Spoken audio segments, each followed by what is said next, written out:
இஸ்லாம் கடமைகள் ஐந்தாகும். முஸ்லிம் அறிவது ஃபர்லாகும். ஈமான் இஸ்லாம் தெரியாதிருந்தால் நரகம் அவரது வீடாகும். கலிம ஷஹாதத் முதலாகும். தொழுகை என்பது இரண்டாகும்.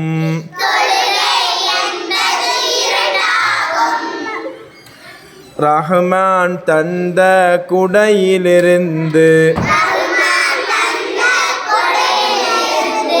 ஜகாத்து கொடுப்பது மூன்றாகும்.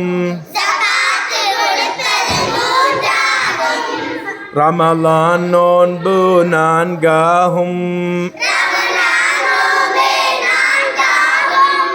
வலியும் பணமும் ஆரோக்கியமும்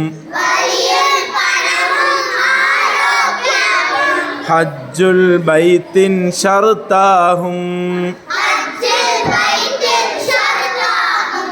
கடமைகள் ஐந்தும் ஃபர்லாகும். இது கண்மணி நபியின் குரலாகும். நபியின் வழியில் நடந்திடுவோம். நன்மைகளெல்லாம் அடைந்திடுவோம். இப்போ நாளைக்கு இந்த பாட்டெல்லாம் காணாமல் படிச்சுட்டு வருவீங்களா? இன்ஷா அல்லாஹ் சொல்லுவாங்க. சத்தம் பண்ணி சொல்லுங்க.